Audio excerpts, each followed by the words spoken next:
Hey guys, it's me, Dr. Labor. This question comes up a lot, and I usually say like, oh, that's a whole other lecture, and I don't want to get into the weeds on it, but I do want to just go over the very basic premise here. The question about nicotine. Statistically, we know that people who quit using nicotine the same time they quit using all other substances have a higher percentage of staying abstinent from everything. That is a proven fact. We know that. But people have asked, if I have a loved one who has stopped using substances but they continue to use nicotine, is their brain healing? Are they getting that dopamine receptor regeneration?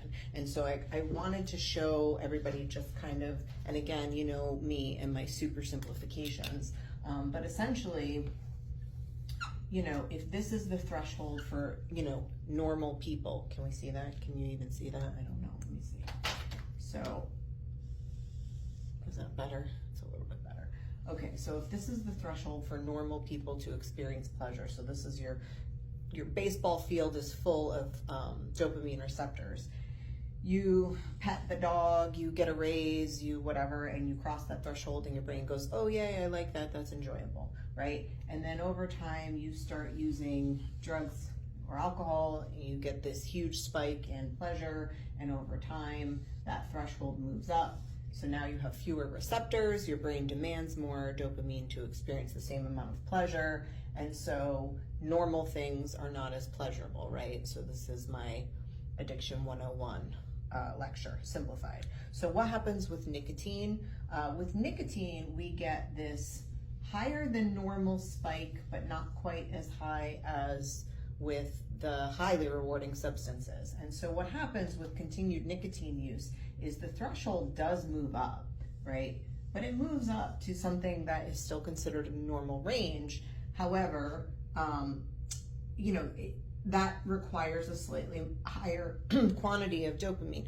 So while people will still find normal things pleasurable, when people quit using nicotine, what they find is they actually enjoy those things more, right? So this little gap between like a normal threshold and a nicotine threshold, it does make a difference in terms of how much people are able to enjoy life, and normal things, but it doesn't impact it in the way that the drugs and alcohol do. Now, that being said, because this barrier has been broken, because the threshold has been raised, and the dopamine receptors have been impacted, that does mean that the brain is a little bit weaker or sicker and more likely to experience this if the highly rewarding substances are thrown into the system.